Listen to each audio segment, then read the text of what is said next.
So with Murphy, because he does this, super reactive at the kennel, what we want to do is teach him not to be reactive at the kennel. So this does take some time. Normally you'll do it calm.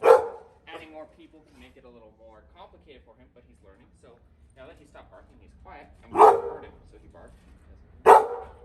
He jumps on the bed, get a reward. So I'm going to kick him out of the PI. So as he stops barking here, he's going to get his reward. So he started to stop there, so he gets his reward. So now he's sitting. I'll go ahead and give him a big piece. So we're rewarding him for that calm behavior. So while you're doing this, you want to be calm too. You don't want to be head on. So standing just sideways away from the door and kind of ignoring that behavior. If you're in a rush, you can't do this because he's going to be amped up. You're in a rush, he's in a rush. Good job.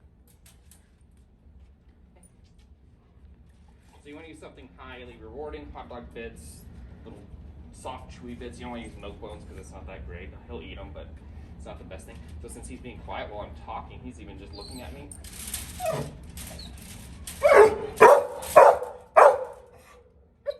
Yeah, so it's difficult for him because he's not used to it. He's excited to see people. This is why you have to do it during walking times. So what I'm going to do now is step by step, I'm going to start entering the kennel. So he went down, he saw me reach for it. Normally he jumps up when I reach for that, so that's good. So I'm moving it. So every step I'm taking with the door, at any point if he does that, I'm just going to stop my stages and wait till he settles down. So I'm rewarding him for being quiet and being calm about it. This will be the first steps to it because he gets really amped up. So if you take him out when he's amped up, he's just going to be amped up the rest of the walk. So teaching him to be calm during it. So because he's just learning starting yesterday, we're going to help him out a little bit. Well, thank you, buddy. And I'm going to toss a few in here for him to go for it when I start opening the door more. So he stops jumping on the kennel door, so I'm just going to put my foot in. Hey guys, with these ones, he's never going to get stuck in there. And because I have my foot there too, so he doesn't push it shut on his foot, he's not going to get caught in there. Thank you, buddy. So harnessing him too is a difficult task because he likes to grab and play with it. Okay. So after he starts learning it, we'll be sparing with the treats. You know, he'll just only get them every so often. Right now, because he's learning, we want to reward him for as much as possible to teach him. So I'm ignoring as he's jumping on me. He's reaching for the harness. He'll reach for everything, as you can see. So I don't give him commands on the outside of the kennel. I'm just standing there talking to him. I don't tell him anything. So right now, he set himself down because he knows it's time to put his harness on. So I'm going to go ahead and get that on him since he sat himself down and is calm about it.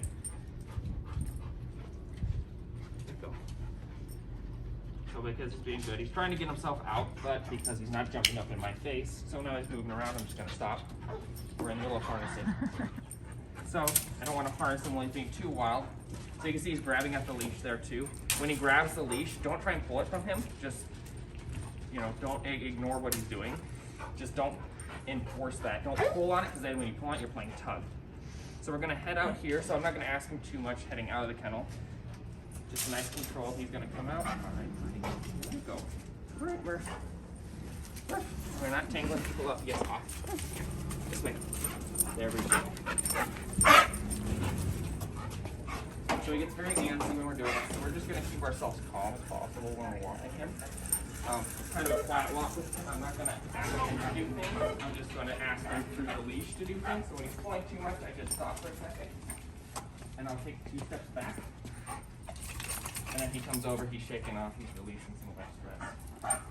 So if he'll start pulling, you'll end up doing it. It's basically the Willy Wonka walk. You're taking a couple steps forward, and then you'll take 2 steps back, just to refocus him on what the task is at hand. So he's waiting very patiently, so I'll go ahead and reward him for that. He's not grabbing at anything, he's not jumping around.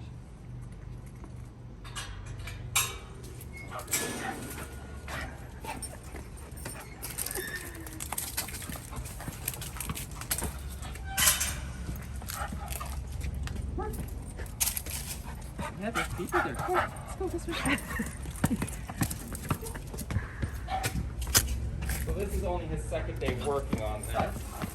But he's doing much better. Before he was grabbing the leash the whole time, coming back, stepping out mouthing you. He was just all over the place. Thank you. Put that over there for now. Come here. Murph, this way. Murphy. Good job. So the only time I talk to him is to get his attention if I need to. I don't want to yank on him. I do put a little bit of tension on the leash, but I'm not going to like yank him on it. Even when you're, you know, he's pulling and I stop and I take a couple steps backwards, I'm not pulling on it. I'm just creating a little more tension at a time. And that helps keep you from pulling. Because when you're using your arms, then you can end up pulling too much. How old is he? He's about 2 years old. He's only 2, so he's full of energy. Probably never had any direction in his life. He might have been a yard dog, but Is he recently neutered? recently neutered as of Tuesday or something. So he's still got all that energy to him. So I'm not going to ask too much out of him. He is pulling a little bit, but he's listening to the tension. He's not like yanking me. When he starts yanking my arm out like that, that's when I stop and step back. So we want to encourage sniffing. So if he's sniffing, I'll let him do that. So by letting him smell, that's going to let him release some stress. So with him, you don't have to take him on like 3-mile hikes and really full of energy. Just let him smell around. I'll show you where we take him to, or I take him to. That's the safe area for him to sniff at. Since Ziggy's there, he's probably going to be a little... He's actually looking at her. Yeah. Oh, look, this one. Good job, buddy.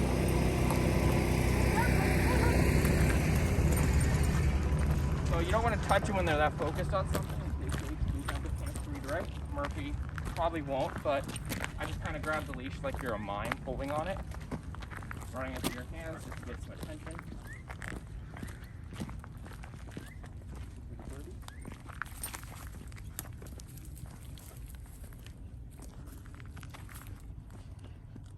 Yeah, so sniffing doesn't necessarily mean he has to go to the bathroom. He could just be sniffing just to sniff.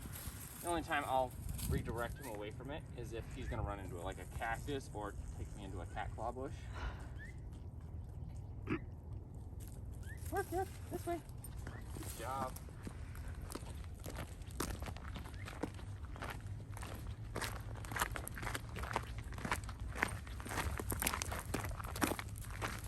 So because he is sniffing and he is pulling a little bit, I'm just going to slow my pace down a little bit for him so that I'm not necessarily pulling him back because I do want him to sniff, but I just don't want him to pull either.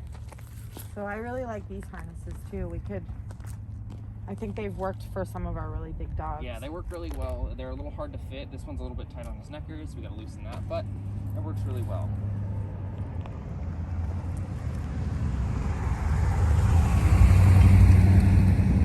So it's normally if I'm alone with him, I'm not talking at all, aside from like trying to get his attention. I might say his name, just to get his attention away from something.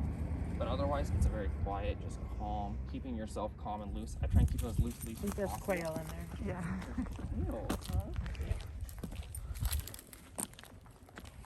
Yeah, trying to keep it as loose leash as possible so you have a little slack in the line. That way there's not so much tension on him. When he does create the tension a little bit, we just kind of stop for a second while you're smelling there. That's what you feed yesterday for 5 minutes.